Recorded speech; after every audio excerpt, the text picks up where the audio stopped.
बिहार, महाराष्ट्र, दिल्ली और अब हरियाणा के बाद मजबूत हो गई भाजपा की डोर। अब कब बोलेंगे राहुल गांधी बंगाल जाके कि ममता दीदी फाइल चोर गद्दी छोड़। जिन्होंने इंदिरा गांधी का वो दौर नहीं देखा आपातकाल वाला, वो आज का दौर देख सकता है। ये छोटी इंदिरा गांधी जो वेस्ट बंगाल के अंदर देखने को मिल रही है, उसने आपातकाल जैसी स्थिति पैदा कर रखी है। वहां पे ईडी जाती है, उसको पीटा जाता है। अमित शाह गृह मंत्री देश के अगर जाते तो उन्हें बोला जाता है टीएमसी के कार्यकर्ता द्वारा और ममता बनर्जी द्वारा कि अमित शाह इस समय बंगाल के अंदर हैं, अगर हमारी आवाज एक बार बुलंद हो गई तो बाहर नहीं निकल पाएंगे। कि इंपॉर्टेंट फाइल आप अपने कार्य ऑफिस में रखेंगे, अपने घर में रखेंगे या किसी अननोन कंपनी के अंदर जाकर के रख देंगे जो सिर्फ आपके प्रचार प्रसार का काम करती है। ये संविधान के नरेंद्र मोदी के लिए है, ये संविधान के अमित शाह के लिए है, ये संविधान के योगी आदित्यनाथ के लिए, ये संविधान के आम लोगों के लिए। अगर ईडी को कोई आम बंदा रोकता है ऐसे जाकर के तो वो इस समय जेल के अंदर होता। कांग्रेस पार्टी इतनी बड़ी पार्टी है, उसके किसी कार्यकर्ता का नाम क्यों नहीं काटा गया एसआईआर के माध्यम से? आरएलडी इतनी बड़ी पार्टी है लालू प्रसाद यादव की, उसके किसी आरजेडी उसके किसी कार्यकर्ता का क्यों नहीं काटा गया नाम बताइए? अगर इनके किसी कार्यकर्ता का नाम नहीं काटा गया और रोहिंग्या घुसपैठियों का नाम काटा जा रहा है तो तकलीफ इनको क्यों हो रही है? पश्चिम बंगाल की राजनीति में इतनी सर्द के मौसम में भी बढ़िया गर्मी आई हुई है। उसके पीछे का कारण यह है कि ममता बनर्जी की ईडी की रेड के बीच में से फाइल लेकर के वहां से भागना, और माना जाए तो लेकर के क्या छीन करके चुरा करके भागना। और उसके बावजूद जब ईडी इस मामले को कोर्ट में लेकर के जाती है तो ममता बनर्जी जो अपनी इतनी वोकल हो चुकी हैं कि वो कोर्ट में भी कहती हैं कि मैं इस चीज़ को लेकर के गलत नहीं हूं। और इस चीज़ को लेकर के अब पश्चिम बंगाल में कहीं ना कहीं सरगर्मी तेज है। और बीते महीनों में हमने लगातार देखा है कि किस प्रकार से पश्चिम बंगाल के अंदर घुसपैठियों के ऊपर ड्राइव चल रहा है। तो इन्हीं सारे मुद्दों से बातचीत करने के लिए हमारे साथ राहुल भाई है। बहुत बहुत धन्यवाद भाई साहब, आपने इतना लंबे समय बाद मुझे खास तौर पर समय दिया। क्या कहेंगे, क्या कुछ हो रहा है इस वक्त पश्चिम बंगाल में? देखिए, मैं तो वेट कर रहा था कि पश्चिम बंगाल में जो कुछ भी चल रहा है, फाइल चोर गद्दी छोड़ कब राहुल गांधी अभियान चलाएंगे वहां पर। अच्छा, बिल्कुल। हाँ। उन्होंने वोट चोर गद्दी छोड़ का अभियान चलाया और उसका एक भी तथ्य नहीं दे पाए, हाँ। एक भी सबूत नहीं दे पाए और पूरे देश को भ्रमित किया। लेकिन आज पूरा देश देख रहा है कि कैसे ईडी के हवाले से, जो ईडी एक कार्य करने के लिए आती है और एक ऐसी जगह पे आती है जिससे ममता बनर्जी का कोई लेना देना नहीं है। कोई आईपैक का दफ्तर था प्रशांत किशोर जी का, कोई सरकारी दफ्तर नहीं था, कोई टीएमसी का ऑफिस नहीं था जहां पे रेड पड़ी है। वो एक आईपैक कंपनी का ऑफिस था जहां पे रेड मारी गई और वहां पे घुस करके वहां से फाइलें छीन करके भागना, ये कहीं ना कहीं संविधान की हत्या नहीं है। अच्छा। आप देखिए, जिन्होंने इंदिरा गांधी का वो दौर नहीं देखा आपातकाल वाला, वो आज का दौर देख सकता है। ये छोटी इंदिरा गांधी जो वेस्ट बंगाल के अंदर देखने को मिल रही है, उसने आपातकाल जैसी स्थिति पैदा कर रखी है वहां पे। वो आपातकाल में नेताओं को और पत्रकारों को सबको जेलों में डाल दिया गया था। यहाँ पत्रकारों को और नेताओं को पीटा जा रहा है और ऐसा पीटा जा रहा है कि पीट पीट करके कईयों की तो हत्या कर दी गई है, उनकी बहन बेटियों के शोषण कर दिए गए हैं, बलात्कार कर दिए गए हैं। ये स्थिति आपातकाल से भी भयानक है। और एज अ युवा होने के नाते हमें यह नहीं समझ आता, आर्टिकल 355 के तहत अगर कोई राज्य सरकार इस तरीके की मनमानी करती है तो उसको आप समझा सकते हैं ऑफिसर भेज करके कि भैया इस तरीके की मनमानी नहीं चलेगी। सीबीआई जाती है, उससे पीटा जाता है, ईडी जाती है, उसको पीटा जाता है। अमित शाह गृह मंत्री देश के अगर जाते तो उन्हें बोला जाता है टीएमसी के कार्यकर्ता द्वारा और ममता बनर्जी द्वारा कि अमित शाह इस समय बंगाल के अंदर हैं, अगर हमारी आवाज एक बार बुलंद हो गई तो बाहर नहीं निकल पाएंगे। ये क्या एक संवैधानिक पद पे बैठी एक महिला मुख्यमंत्री की भाषा होनी चाहिए? जेपी नड्डा के गाड़ी जाती है, उसके ऊपर हमला हो जाता है। ये कहाँ पर जी रहे हैं हम? क्या आजाद भारत में जी रहे हैं? आर्टिकल 356 का यूज करना चाहिए नरेंद्र मोदी को, राष्ट्रपति शासन लगाना चाहिए। संदेश खाली वहां पे हो गया, मालदा वहां पर हो गया। उसके बाद हमने देखा कि ये अपना मुर्शिदाबाद वहां पर देखने को मिला, मुर्शिदाबाद तक वहां पे देखने को मिला। उसके बाद भी अगर नरेंद्र मोदी ये नहीं समझ आ रहा कि शांत क्यों है, अगर वो ये चीज़ सोच रहे हैं कि भैया राष्ट्रपति शासन नहीं लगाना है और मेरी जो एक छवि बनी हुई है कि मेरे 11 साल के कार्यकाल में मैंने किसी भी राज्य के ऊपर राष्ट्रपति शासन ना लगा करके ईमानदारी से इलेक्शन लड़ा और वहाँ पर जीत हासिल करी है, तो कहीं ना कहीं बंगाल की जो राजनीति है वहां पर आने वाले आगामी चुनावों के अंदर बीजेपी की जीत नहीं हो पाएगी, क्योंकि नहीं हो पाएगी। अब एक बात बताइए, आपने बोला कि देखिए ईडी जाती है आईपैक के दफ्तर में रेड मारने के लिए। ममता बनर्जी का इसमें यह कहना है कि मैंने वहां पर जाकर के अपनी फाइल्स को इसलिए बचाया क्योंकि उस फाइल के अंदर वो लिस्ट है जो मेरे कैंडिडेट्स की लिस्ट है और मेरे जो पॉलिटिक्स में जो राजनीति करती हूँ उससे जुड़ी हुई कुछ फाइलें हैं जो खुफिया फाइलें हैं, और उसको अगर ईडी ले जाकर के भारतीय जनता पार्टी के पास पहुंचा देगी, क्योंकि बीजेपी वाले तो ईडी के ऊपर शिकंजा करके बैठे ही हुए हैं,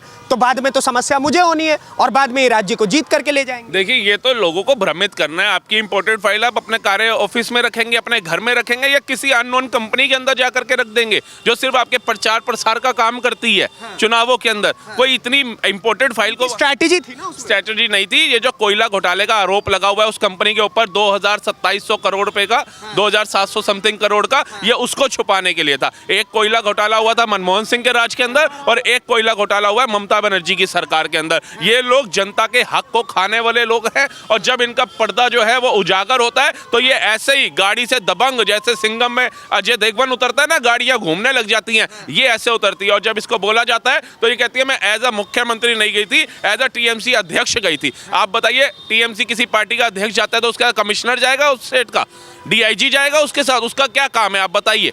आप पुलिस का घेराव करते हैं ईडी को पकड़ने के लिए और उसको कहते हो कि बाहर नहीं निकल पाओगे तुम। कोर्ट को अपना फैसला रोकना पड़ता है ये बोल करके भाई शोर बहुत है। हाई कोर्ट, सुप्रीम कोर्ट को और वहाँ पे तकरीरें रोकनी पड़ जाती हैं और जाना पड़ता है। कहाँ पे रह रहे हो? ये संविधान से चल रहा है क्या देश? ये संविधान क्या नरेंद्र मोदी के लिए है? ये संविधान क्या अमित शाह के लिए है? ये संविधान क्या योगी आदित्यनाथ के लिए है? ये संविधान क्या आम लोगों के लिए? अगर ईडी को कोई आम बंदा रोकता है ऐसे जा करके तो वो इस समय जेल के अंदर होता।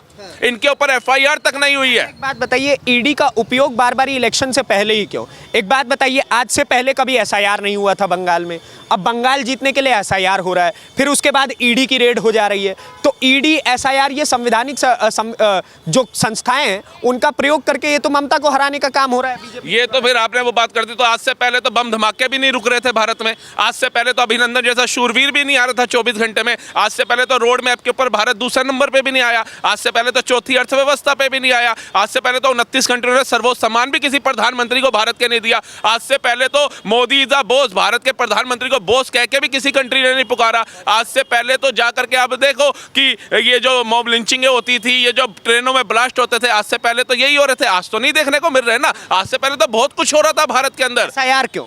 एसआईआर इसलिए कि जो बांग्लादेशी घुसपैठिए भारत को खोखला कर रहे हैं, कोई तो सरकार आकर के इस पे काम करेगी। एनआरसी यूसीसी आता है, शाहीन बाग बना दिया जाता है, बिरयानियां बांटी जाती है, देश को जला दिया जाता है। अंकित शर्मा को चाकू घोद घोद के उस दंगों में मार दिया जाता है। दिलबर सिंह नेगी को मार दिया जाता है। क्या बात कर रहे हो आप? कौन से हिंदुस्तान में रह रहे हो? अगर एसआईआर के माध्यम से क्या हो रहा है आप बताइए। कांग्रेस पार्टी इतनी बड़ी पार्टी है, उसके किसी कार्यकर्ता का नाम क्यों नहीं काटा गया एसआईआर के माध्यम से? आरएलडी इतनी बड़ी पार्टी है लालू प्रसाद यादव की, उसके किसी आरजेडी उसके किसी कार्यकर्ता का क्यों नहीं काटा गया नाम बताइए। अगर इनके किसी कार्यकर्ता का नाम नहीं काटा गया और रोहिंग्या घुसपैठियों का नाम काटा जा रहा है तो तकलीफ इनको क्यों हो रही है? इनका कहना है कि रोहिंग्या घुसपैठिया का नाम लेकर के मेरे वोट बैंक को काटा जा रहा है। ममता बनर्जी कह रही है इस बात कोर्ट में जाइए ना। कोर्ट में क्यों नहीं जाते हैं ये लोग? मुझे तो समझ नहीं आता। कुत्तों को बचाने के लिए सड़कों पे लोग उतरे और केस जीत करके आ जाते हैं इस देश के अंदर। प्रदूषण को लेकर के कोर्ट चले जाते हैं। राम काल्पनिक है, उसको लेकर के कोर्ट में चले जाते हैं ये लोग। इसको लेकर के इतना बड़ा मुद्दा चल रहा है देश के अंदर, वोट चोरी का, उसको लेकर के कोर्ट नहीं जा रहे हैं। क्या चक्कर है ये भी तो बताइए ना। नेशनल हेराल्ड केस के अंदर ये कोर्ट में पेशी लेकर के आते हैं, इनको डेट मिल जाती है, आगे तब्दीली मिल जाती है, उसमें ये कोर्ट जाते हैं। ठीक है, इतने बड़े बड़े घोटाले कर करके कोर्टों से जमानतें लेकर के लालू आज तक बाहर घूम रहा है। तो इस चीज के लिए क्यों नहीं जा रहे? क्योंकि वोट चोरी नाम की कोई चीज है ही नहीं हमारे देश में। वेनेजुएला के तरीके से, जिस तरीके से वहां पे ह्यूमर फैलाया गया, वोट चोरी करके बना, तख्ता पलट करा दिया गया, उसके राष्ट्रपति को उठा लिया गया। आपने देखा होगा कि यही चीज सेम बांग्लादेश के अंदर शेख हसीना को भाग करके यहाँ आना पड़ा। पाकिस्तान में यह हुआ, श्रीलंका के अंदर तख्ता पलट हुआ, नेपाल, पड़ोसी मुल्कों में यह हुआ, और ना जाने अभी आप जाकर के देखना ईरान के अंदर तख्ता पलट होने वाला है। ग्रीनलैंड के ऊपर अमेरिका कब्जा करने वाला है। ये सारी चीजें जो चल रही है, ये जो है, ये अमेरिका चाहता है उसका राज हो, लेकिन भारत की जनता जागरूक है। मैं दोबारा बंगाल पे आना चाहूंगा। ये तो हम खैर विदेशी मामलों पर भी पहुंच गए। बंगाल के अंदर आपको क्या लगता है, जो बार बार ममता बनर्जी के ऊपर जो एलिगेशन लगाए जाते हैं कि वो हिंदुओं के खिलाफ राजनीति करने का काम करती है, क्या आप भी इससे इत्तेफाक रखते हैं? तो भैया, आपने आज से पहले देखा है किसी भगवान की मूर्ति पुलिस की गाड़ी में जा रही हो? दुर्गा माता की मूर्ति पुलिस की गाड़ी में गई। संदेश खाली में 1 महीने तक बहन बेटियों का शोषण होता रहा, 1 महीने तक बलात्कार होता रहा, टीएमसी का विधायक करता रहा, लेकिन उसके ऊपर कार्रवाई नहीं होती है। उन बेचारे निर्दोष लोगों के ऊपर कार्रवाई होती है। मुर्शिदाबाद से 1000 हिंदू परिवारों का पलायन हो गया। एक परिवार में 4 बंदे हो तो 4000 से ज्यादा परिवार लोगों का पलायन हो गया, उनके बलात्कार हो गए, लेकिन वहां पे उनको बसाने की प्रतिक्रिया नहीं चलाई जाती है। बाबरी मस्जिद की नींव लगाई जाती है। तो ये क्या ममता मस्जिद जिसने शुरू किया उसको तो पार्टी से निकाल दिया ममता बनर्जी ने, टीएमसी से। वो तृणमूल कांग्रेस का विधायक था, बाबरी मस्जिद की नींव रखी हुमायूं कबीर ने। हुमायूं कबीर को निकाल दिया, तो अब समस्या क्या है? वो भी तो कट्टर हिंदू हो गई ममता बनर्जी। कहां से हिंदू हो गई? जो ईडी को रोक सकती है, जो सीबीआई को रोक सकती है, जो गृह मंत्री को धमकी दे सकती है, जो जेपी नड्डा की गाड़ियों में पथराव करा सकती है, क्या वो बाबरी मस्जिद की नींव रखवाने से रोक नहीं सकती थी उधर शासन प्रशासन खड़ा करके? और बाबर था कौन? वो बाबर जिसने धर्म का परिवर्तन कराया, जिसने बहन बेटियों का शोषण किया, जिसने कत्लेआम मचाए। इबादत घर होती है मस्जिद, खुदा का घर सुना है हमने, मस्जिद होती है। जब एक मुसलमान नमाज अदा करने जाता है तो वो कहता है मैं इबादत घर जा रहा हूं, मैं खुदा के घर जा रहा हूं। अब वो क्या बोलेगा? मैं बाबर के घर जा रहा हूं।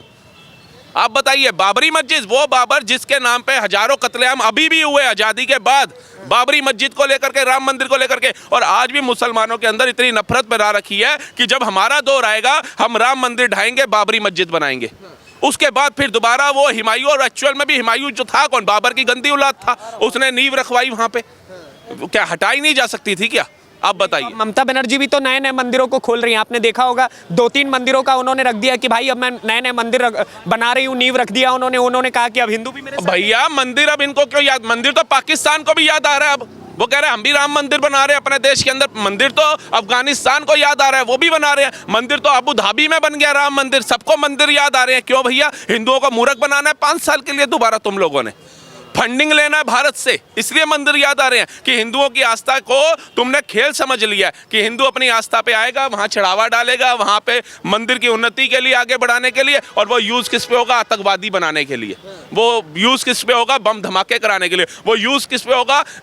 रोहिंग्या और बांग्लादेशियों को बसाने के लिए। ममता बनर्जी जितनी छाती बांग्लादेशी रोहिंग्याओं के लिए पीट रही है, इतनी अगर एक्चुअल में बंगाल की जनता के लिए पीट लेती तो शायद उनको इतना संघर्ष नहीं करना पड़ता। अच्छा, एक चीज मुझे बताइए, आपने बोला कि ममता बनर्जी बार बार बांग्लादेशियों को बचाने का प्रयास करती है, रोहिंग्याओं को बचाने का प्रयास करती है। जो बॉर्डर जो वहां पर बना हुआ है, वहां पर फेंसिंग क्यों नहीं करवा रही है फिर सेंट्रल गवर्नमेंट? बार बार ही तो सवाल सेंट्रल गवर्नमेंट पे उतर रहा है, क्योंकि बीएसएफ जो है वो होम मिनिस्ट्री के अंतर्गत आती है, तो होम मिनिस्ट्री क्यों नहीं संभाल पा रही है इसको? देखिए, वो पूर्ण राज्य की सरकार है, ये कई आपका नहीं, ये पूरी जनता का कई बार ये सवाल होता है कि नरेंद्र मोदी भारत के प्रधानमंत्री हैं, सारे मंत्रालय उनके पास है, राष्ट्रपति तक वहां पे बैठी हैं, तो ये फेंसिंग क्यों नहीं करते हैं? जमीन तो दे ममता बनर्जी, जमीन आप जबरदस्ती नहीं ले सकते। वो संविधान फिर आ जाएगा कि संविधान की हत्या कर दी।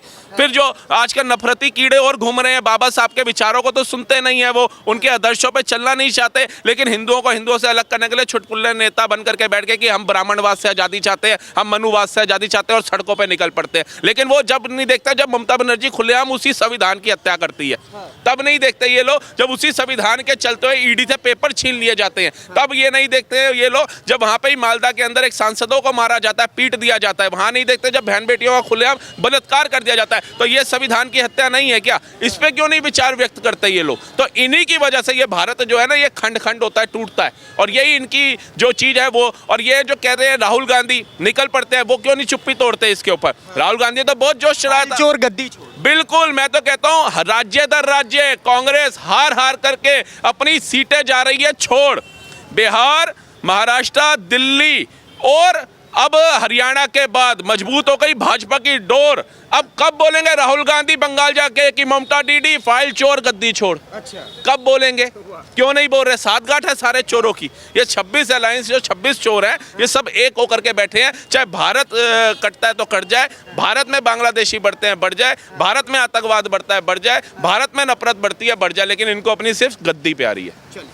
बहुत बहुत धन्यवाद, आपने अपना इतना सारा समय दिया। तो आपने देखा ये राहुल जी थे जिन्होंने अपने विचार रखे ममता बनर्जी की इस राजनीति को लेकर के, जो इस वक्त एक तरफा राजनीति वहां पर पश्चिम बंगाल के अंदर ममता बनर्जी की चल रही है, उसको लेकर के आपके इसके विचार क्या कहते हैं हमें कमेंट बॉक्स में बताओ। और ऐसी वीडियोस को देखने के लिए द न्यूज़ पेपर को सब्सक्राइब करिए। धन्यवाद, नमस्कार, जय हिंद, जय भारत।